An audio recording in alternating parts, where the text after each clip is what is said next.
저축 제로 세대들이 등장하기 시작했어요. 이건 굉장히 큰 신호거든요. 돈이 없어요. 근데 무슨 그 값비싼 부동산을 사겠습니까? 대신 가족도 없어요. 그럼 어떻게 해야 됩니까? 불가피하게 자꾸 절망스럽고 패배적이고 수동적인 이런 얘기를 많이 했습니다만 사실은 굉장히 많은 기회가 있다. 이건 어쩌면 인구 감소는 절대 악재가 아닙니다. 인구 감소로 인해서 뭔가 부의 대변혁이 일어난다. 그럼 저희 입장에서 좀 어떻게 대비를 해야 될지를 얘기해 주시면 좋을 것 같아요. 인구 구조는 단순하게 하나만 설명되는 게 아니라 삶을 소위 지배해왔던 굉장히 중요한 상식들, 관념들이 바뀐다는 것을 의미하는 거죠. 예를 들어 우리 20대들 같은 경우에 우리 0.72의 이 주역들, 장모님들 같은 경우에는 얼마나 많이 달라졌냐면 저도 집에 뭐 그런 세대들이 있습니다만 사실 대화 잘 안 통하거든요.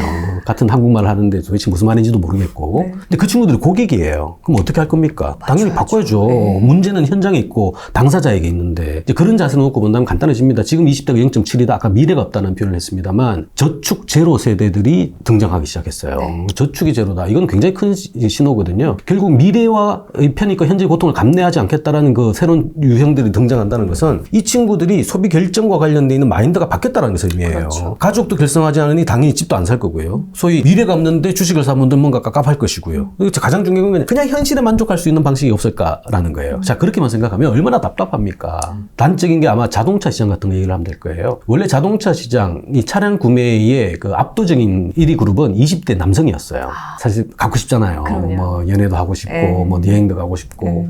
요게 재편된 거 아세요? 한 10여 년 전부터 바뀌었습니다. 60대 여성이 압도적인 1위예요. 운전면허 신규 취득률이 60대가 가장 높아요. 여성들이. 이게 이제 시대 변화라는 거예요. 결국 뭐냐면 기본적으로 우리가 갖고 있는 대전제는 뭐냐면 가족 소비를 전제를 하고 있거든요. 아까 얘기한 4인 가족을 표준으로 해서 아빠는 열심히 일하시고요. 아빠는 소비하시면 안 돼요. 열심히 벌은 걸 가지고 엄마가 관리하시면서 구매합니다. 그 결정권은 사실 여기 있어요. 그리고 더 중요한 건 본인 건 절대 안 사죠. 자녀 거 다 사고 나서 그래도 남으면 아빠 거 사줄까? 뭐 이 정도 가는 거죠. 이런 식의 표준적인 방식의 소비관념이 많은 시장 기업들에게 이미 DNA처럼 남아있어요. 그러다 보니까 설득을 하고 소구를 한다 하더라도 그쪽에 포인트를 맞춰서 가는 겁니다. 그런 친구들이 생긴다는 건 사실은 기본적으로 전에 없던 고객들이 출연했다는 가뜩이나 숫자도 줄어들었는데 이렇게 마인드가 다 다른 친구들이야. 사실 돈도 많이 들고 힘들 겁니다. 가장 좋은 방식은요. 사실 가성비거든요. 야, 이 물건 값도 싸. 근데 효과는 좋아. 품질은 좋아. 이러면 옛날 다 넘어갔죠. 그건 개독 마인드예요. 우린 선진국입니다. 이제 더 이상 그걸 안 먹혀요. 20대 애들한테 가성비 내걸었다가는 뺨 맞기 딱 좋아요. 걔네들은 뭐죠? 가성비 플러스 뭔가가 있는 애들이에요. 이거를 설득하지 않으면 이 흐름을 못 깹니다. 이게 사실은 과거로부터 지속돼 왔던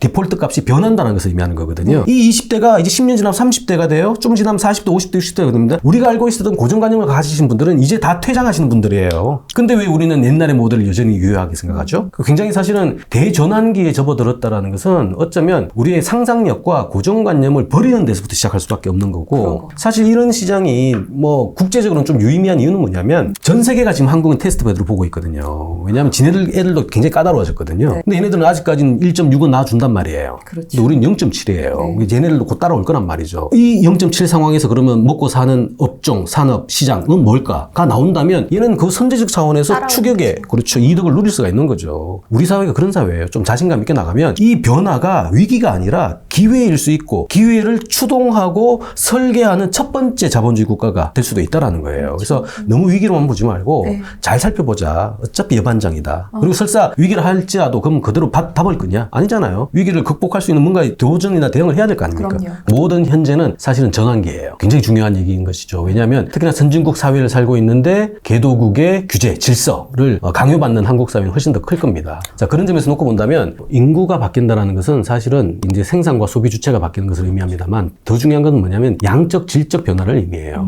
즉 인구 변화는 바로 고객의 변화를 의미하고요. 고객이 변한다는 것은 시장이 바뀐다는 것을 의미합니다. 욕구가 바뀐다는 것을 의미해요. 욕구가 바뀐다는 것은 비즈니스 모델이 바뀐다는 걸 의미하거든요. 그런 식의 방식을 가져라는 게 사실은 대전환의 가장 중요한 출발 지점에 있다라고 봅니다. 요즘에 보면은 임영웅 현상이라고 해서 임영웅 콘서트 가려고 피켓팅 하시고 콘서트를 3번, 4번 갔다 오시고 굉장히 어떤 사회 현상 중에 하나기도 하거든요. 이것도 어떻게 보면 그걸 반영한 형태라고 볼 수 있어요. 그럼요. 당연하죠. 왜냐하면 새로운 중년의 출현이거든요. 옛날에 중년은 그 콘서트장 가시면 안 되죠.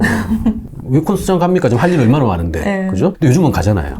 이게 또 고정관념의 변화인 거예요. 자, 문제는 그런 중년이 지금 이제 숫자도 많잖아요. 네. 이 중년이 지금 50대에 접어들었어요. 그런데 시장에서 누구도 저를 고객이라고 생각하지 않거든요. 제가 즐겨 쓰는 비유로 제가 대낮에 주중에 백화점을 돌아다니면 어떤 일이 발생할까요? 새로운 고객이 오셨다? 일단 다 뒤로 숨을 겁니다. 왜다? 50대 아저씨가 대낮에 백화점을 온다? 이거는 백화점 직원밖에 없어요. 감시하러 온 거죠. 산업 현장에서 돈을 벌 사람이지 대낮에 백화점에 오면 안 돼요. 근데 지금 아까도 말씀드렸다시피 50세 시점에 결혼하지 않는 남자가 벌써 20%예요. 생애 소득은 정점인데요. 쌓아둔 돈은 있는데 쓸 데가 없어요. 그러니까 백화점에서 뭐 며칠 이 시간 딱 끌어가지고 400만 원짜리 500만 원짜리 피규어 판다 그러면 막 날밤 새가지고 줄 서고 있잖아요. 네. 어렸을 때 못 산 거니까 그거 사가지고 막 좋아하거든요. 이거 새로운 시장이에요. 이명웅 똑같은 얘기입니다. 뭐냐면 사실 이명웅과 우리 BTS 이런 비교를 많이 합니다만 BTS의 구매력보다 이명웅의 팬들의 구매력이 훨씬 높아요. 달라진 중년이 자기다움을 실천할 수 있는 어쩌면 가장 마지막 단계에서의 소비 구현인 거거든요. 거기에선 돈을 안 아껴요. 아낄 필요가 없는 거거든요. 경험 소비라는 거는 사실상 굉장히 큰 그 효과성을 주는 거니까. 근데 이 친구들이 사실 돈도 많아요. 그러니까 축적 자산도 많은데 근로소득도 꽤 있는 사람들. 근데 이 사람들이 사실 대거 소비 시장에 중요한 세력으로 등장을 했다라는 거고 그걸 사실은 가요시장이 잘 읽은 거죠. 그런 패턴들이 나온 거고 그 패턴들을 그대로 구매력으로 연결시킨 네. 사례인 것이죠. 네. 근데 문제는 이렇게 연결시킨 사례가 여기서 끝나느냐? 그게 아니거든요. 중년의 다음은 노년이잖아요. 그렇죠. 당연히 연결됩니다. 이 시장은 작은 시장이 아니라 여기서 잘 잡으면 임영웅을 잘 분해하면 임영웅 이후에 30년의 고령화 시장도 그대로 잡을 수가 있어요. 요게 잘 만들어져야 그 다음 세대 연간 한 300만, 400만 밖에 되지 않는 이 친구들에게 최적화된 방식으로서의 새로운 자본주의, 새로운 소비 시장의 패턴과 모델들을 제안해 줄 수 있고 가성비를 높여줄 수 있다는 거거든요. 그러니까 지금 잘하시면 시장 오래 길게 먹을 수 있는 굉장히 중요한 전환기라는 거죠. 사실 뭐 우리가 흔한 말로 뭐 위기 속에 기회가 있다라고는 하지만 어쨌든 우리는 인구 감소의 시대, 초고령화 시대에 이제 진입을 한 만큼 그렇다면 이젠 고정관이 완전히 바꿔보자. 교수님 책에서도 1970년대생이 온다라고 아예 딱 찝어주셨단 말이죠. 70년대생들에는 우리가 관심을 그렇게 많이 안 뒀던 것 같아요. 뭐가 차이가 있나요, 교수님? 간단한 이유는 70년대생이 아까도 얘기했던 신인류 세대예요. 그렇죠. 60년이나 70년이나 사실상 물리적인 기준으로는 큰 차이는 존재하지 않습니다. 근데 다만 시간이 갈수록 60년대생은 퇴장할 것이고요. 네. 70년대생은 허리 부분으로 계속해서 보강이 될 거예요. 그리고 덩치 숫자도 굉장히 많습니다. 책에서도 제가 계속 강조를 하고 있습니다만 어쩌면 한국 사회의 돌파구는 55년부터 75년 구간에 있는 1700만의 실질적인 베이비 부머의 향방에 달려있다고 보는 거예요. 보세요. 20년 구간인데 1700만이에요. 인구수가 어마어마해요. 엄청난 집단이죠. 네. 그나마 지금 다행스러운 거는 48세에서 아마 68세 구간에 있어요. 네. 대부분 경제활동을 해요. 하죠. 자, 문제는 48세라는 얘기는 중위연령 약간 넘었었습니다만 굉장한 허리 집단이거든요. 그렇죠. 몸과 마음이 다를 수 있는 사람들이 그 세대에 이제 막 진입하기 시작했다는 거예요. 숫자도 많은데 이분들이 사실 어떤 분들이냐. 90년대에 사회에 대거 진출하신. 아까 60년대생 같은 경우에는 우리 386이다 뭐다 얘기하잖아요. 네. 80년대에 많이 들어가신 분들이 맞아요. 많거든요. 네. 근데 80년대생하고 90년대하고 또 완전히 좀 결이 다릅니다. 왜냐하면 90년대생 같은 경우에는 한국의 인구 변화가 사실상 제도화가 되는 시점이거든요. 뭐냐면 자 90년대 초에 가장 큰 일이 있었던 게 뭐냐면 여행 자유화예요. 여행 자유화가 생기면서 젊은 친구들이 해외 여행이 굉장히 많아졌습니다. 배낭여행부터 시작해가지고 어학 연수 같은 것들이 80년대는 꿈도 못 꿨어요. 불가능했습니다. 네. 그게 90년대 초반부터 가능했던 일이에요. 지금의 중년들은요 어렸을 때부터 해외와 연결을 하면서 많은 경험을 한 친구들이고 학력도 굉장히 높아요. 특히나 여성분들은요 우리가 알고 있는 고용과 관련돼 있는 차별 제도가 완벽하게 사라진 시점이 90년대거든요. 우리 육사, 공사, 회사 같은데 여성들이 들어갈 수 있는 게 93년도부터예요. 그러니까 90년대 이후에는 사실상 시험을 보면 여성분들이 전부 다 1등해요. 이제 그런 구조가 대거 여성의 사회 진출로 만들어지는 거고요. 네. 또 고용 구조가 불안할 수도 있다는 것을 외환위기 단분도 경험도 하고 이런 사람들이 사실은 이제 중년을 향해 달려가고 있는 거고요. 그런 경험이 있는 친구들이 소위 달라진 소비와 관련돼 있는 패턴들도 처음으로 시도된 사람들이거든요. 위의 사람들은 아까도 얘기했던 전형적인 가족 소비, 그렇죠. 본인의 희생 소비가 네. 전제가 됐다면 이 X세대들은 독특한 게 아까 얘기했지 않습니까? 400만 원짜리 500만 원짜리 그 피규어 하나 사겠다고 자기 만족하겠다고 밤새 줄 서가지고 기다리고 있거든요. 같은 중년이 봐도 이상해요. 저건 뭐지? 라는 거. 근데 그게 이상하지 않는 첫 번째가 이제 50대가 됐다는 얘기예요. 네. 하물며 20대인지 말할 것도 없겠죠. 전혀 다른 방식으로 이제 소비 패턴을 만들어줄 건데 이 신호를 잘 읽어야 이것도 만들 수가 있는 거예요. 사실은 70년대생 10년 구간이 지금 축적 자산이 가장 많아요. 우리가 60년대생이 많을 거라고 생각을 하는데요. 좀 그렇지 않습니다. 실질적으로는.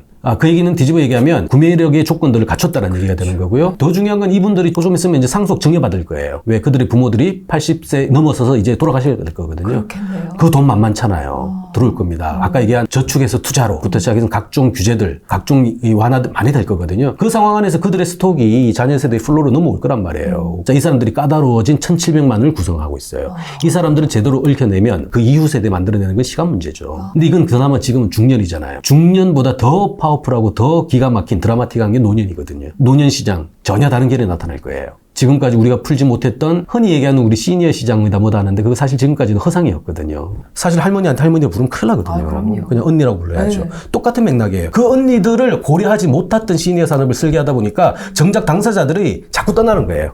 자꾸 연령으로 자기를 규정하려고 하거든. 난 연령을 파괴하고 싶은 사람인데. 그럼 이 사람들 물건을 사겠냐고요. 이 시니어 박람회 가보세요. 정작 늙으신 분들 안 계세요. 거기 가는 순간 낙인 효과가 생기거든. 아, 나 늙었구나. 이런 넌센스잖아요, 사실은. 그러네요. 이런 넌센스를 제대로 된 시장, 사실은 시니어 시장은요, 생활 시장이에요. 의료와 간병 시장보다 생활 관련 시장이 훨씬 더 큽니다. 근데 이 시장을 그렇게 생각하지 않는 거죠. 과거의 시니어 마켓은 허상이었다. 이제부터가 사실은 본질이다. 따라서 이 1,700만의 중년들을 잘 분해하면 노년까지 가는 거는 연착륙해서 간다. 그래서 사실 한번 시도해 볼 만한 게임이긴 해요. 그동안에는 사실은 뭐 부동산, 주식이 재테크의 가장 큰 수단이라고 할 수 있었는데 교수님께서 보시기에 그럼 우리 월급쟁이 부자들은 앞으로 이 재테크 어떻게 봐야 될까요? 아마 명도 있고 암도 있을 겁니다. 명암이 아마 혼용된 상태가 계속 벌어질 텐데요. 중요한 거는 어쨌든 우리 벤치마킹의 기준이 되고 있는 금리 수준을 생각하시면 될 것 같아요. 우린 저금리죠. 네. 저성장입니다. 저성장인데 고금리일 이유는 없어요. 지금 잠깐 벌어지고 있는 건 아마 과도하게 풀린 유동성 때문에 발생하는 일시적인 아마 현상이라고 보시면 되고요. 이거 다 환수되거나 회수되고 나면 정상적으로 우리는 스태그 혹은 디플레로 넘어갈 수밖에 없습니다. 자, 그렇다면 목표치 자체가 굉장히 낮아야 되겠죠. 즉 자산 운영의 여지라고 할까요? 이건 상대적으로 줄어들 겁니다. 이건 분명한 암이에요. 왜냐하면 고금리 수준에서 얼마나 좋은 상품들이 많아요. 그렇죠. 근데 저금리가 됐다는 것은 벤치마킹 자체가 일단 절대적으로 낮아지는 상황이기 때문에 본인이 기대할 수 있는 기대 수익에 대한 조정들을 하지 않으면 굉장히 위험한 가격 외 설정의 상품들에 매진할 수밖에 없고 대표적인 게 비트코인 같은 것들이죠. 결국 뭐냐면 위험 자산과 안전 자산에 대한 비중 조정이죠. 연령이라는 이 조건들이 이 위험과 안전의 포트폴리오를 맞출 때 가장 중요한 포인트 중에 하나가 됐었어요. 네. 이제 고성장이 전제가 된 거죠. 그러다 보니까 청년들은 미래가 있는 거고 미래가 있다 보니 리스크를 줘도 돼. 그러니까 당연히 니네가 부동산도 사야 되고 당연히 부동산은 누가 돈 다 주고 사니? 빚으로 사는 거지. 그러니까 이 전세제도도 만들어진 거고 이런 이제 한국 사회에 굉장히 오랫동안 만들어져 있던 연령 고착화된 방식으로서의 자산 배분의 흐름을 깨야 된다는 거예요. 저축 제로 세대라니까요. 돈이 없어요. 근데 무슨 그 값비싼 부동산을 사겠습니까? 맞아요. 대신 가족도 없어요. 그럼 어떻게 해야 됩니까? 복지가 해줬던 걸 기대할 수 있는 사람이 없거든요. 네. 그러면 그냥 쓸쓸하게 돌아가시는 수밖에 없는 건데 그건 또 안 되잖아요. 그렇죠. 올거지 정부의 복지로 도와서 할 때 정부도 돈도 없고. 결국 뭐죠? 그러니까 적절한 수준에서 본인들이 만들어 가야 될 수밖에 없는 거예요. 그렇다면 이거는 분명히 명이에요. 명과 암이 혼재된 상태로 들어갈 텐데 당분간은 목표 수준 자체를 굉장히 낮게 가야 될 거고요. 철저하게 위험 자산과 안전 자산을 생애 라이프 전체에 걸쳐 가지고 배분하는 전략들을 가져가야 될 겁니다. 자, 그렇다면 사실상 축적 자산도 굉장히 중요하죠. 이 축적된 자산들을 우리가 알고 있는 주식이 할 거냐, 부동산이 할 거냐, 둘 다 사실 위험 자산이거든요. 그럼 뭐 반대로 얘기하면 뭐 예적금에서 안전 자산 할 거야? 보험에 넣을 거야? 그것도 아닌 거예요. 우리가 돈을 모으는 기재 목적 자체가 과거와 달라졌기 때문에 그 목적에 맞게끔 재구성을 해주는 게 굉장히 중요한 거예요. 하나의 이제 가능성이 있는 건 그런 거죠. 1,700만 베이비 부모가 네. 아까 얘기한 돈 많다 그랬잖아요. 네. 곧 죽어갈 거거든요.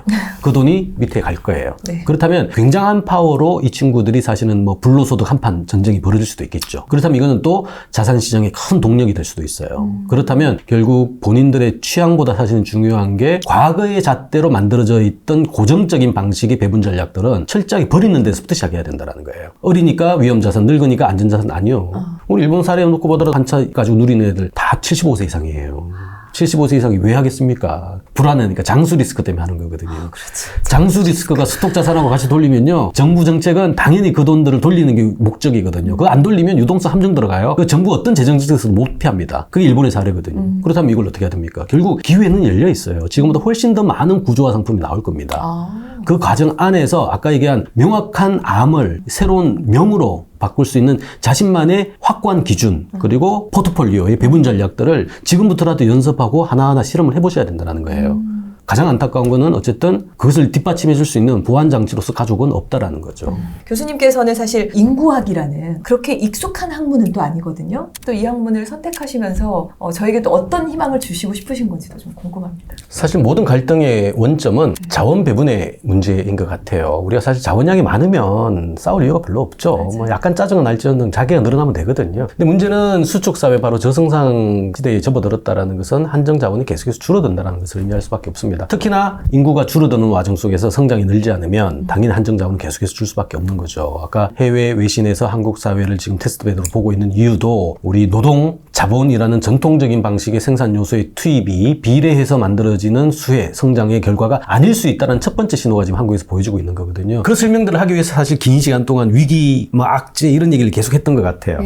제가 하고 싶은 얘기, 제가 바라보고 싶은 미래와 관련된 이슈 중에서 그 얘기는 10%, 20%도 아니다. 80%, 90%는 사실은 기회란 얘기를 해주고 싶은 얘기가 더 큰 거예요. 불가피하게 자꾸 절망스럽고 좀 패배적이고 좀 수동적인 이런 얘기를 많이 했습니다만 사실은 굉장히 많은 기회가 있다. 이건 어쩌면 인류, 특히나 한국 사회가 만들어낼 수 있는 가장 중요한 부의 대전환의 시점이 벌어지고 있다는 거예요. 그러니까 1700만도 처음인 시장이지만 그들이 만들어낼 앞으로 40년, 50년 시장도 처음이고요. 그 구조 속에서 만들어내는 대표적인 게 뭐냐면 자본주의 2.0 시대의 새로운 출발이에요. 즉 노동과 자본이 하나하나 투입되지 않는데도 불구하고 노동은 줄어들고 있고요. 자본도 축적되고 있지 않은데 부가가치는 늘어나는 사회인 거거든요. 그 모델을 한국이 만들어야죠. 위기가 온다 하더라도. 그 가능성을 생각한다면 엄청난 기회가 사실은 있을 수밖에 없다는 거죠. 위기 기회는 손바닥 뒤집기거든요. 그런 차원에서 놓고 본다면 인구를 다루고 있는 이 경제학적 자산 배분의 사고체계는 사실은 낯설 수는 있습니다만 뒤집고 얘기하면 다 같은 얘기예요. 생활의 이슈고요. 숨 쉬는 얘기고요. 전혀 이상하지 않다는 거죠. 대신 이런 것들이 우리가 일상생활에서 좀 체감이 되는 시점은 미안하지만 좀 늦은 시점이긴 하다. 뒤집어 얘기하면 늦었다면 사실은 그때가 가장 빠른 시점이기도 하죠. 그런 점에서 사실은 인구 감소라는 전대미문의 이 트렌드가 만들어내는 굉장히 암울한 먹구름에 가까운 이런 현상도 사실은 준비되고 대응되고 또 분해하고 우리가 대처할 수 있다면 엄청난 밝은 빗줄기가 될 수도 있는 거거든요. 그런 점에서 놓고 본다면 인구 감소는 절대 악재가 아닙니다. 악재일 수도 없고 악재여서도 안 되는 상황인 거예요. 더 중요한 건 한국은 고도의 압축 성장을 했던 화려한 경험, 기억을 갖고 있고요. 더 중요한 거는 두뇌 좋지 않습니까? 지금 우리가 교육열 때문에 많은 인적 자원을 희생해서 그렇지 이 정도 머리 수준이면요 전 세계 압도적인 탑 수준이에요. 자, 이 자원이 잘 쓸 수 있도록 우리가 잘 유도를 해주면 되는 거거든요. 엄청난 아마 에너지를 가지고 새로운 자본주의 모형을 제안하고 또 실행하는 첫 번째 국가가 될 거고 아마 그렇다면 경제학은 다시 써야질 것이다. 그것도 한국에서 새로 쓰는 새로운 방식의 요소가 투입되지 않아도 많은 사람들이 행복하게 살 수 있는 어쩌면 긴 시간 인류가 꿈꿨던 유토피아적인 소위 미래. 당연히 그 미래는 출산율도 나올 것이고요. 미래도 생각될 것이고 요인들이 다시 한번 재구성되고 재검토되는 그런 어떤 호기, 기회로 삼는 게 인구 변화, 인구 감소가 우리에게 요구하는 가장 강력한 신호가 아닐까라는 생각을 합니다. 아무래도 현 상황이 너무나도 위협적이다 보니까 상황에 대한 말씀 많이 하셨지만 사실 인구 감소 부의 대전환이라는 책을 통해서 미래 비즈니스 모델 총정리라고 아예 부제를 적어주셨거든요. 그 정도로 기회를 어떻게 하면 좀 찾을 수 있는지에 대해서도 우리가 고민을 해보면 참 좋을 것 같습니다. 자, 오늘 귀한 얘기 들려주셔서 너무나도 감사드리고요, 교수님. 저희 얼굴TV는 다음에도 유익한 정보로 돌아오도록 하겠습니다. 감사합니다.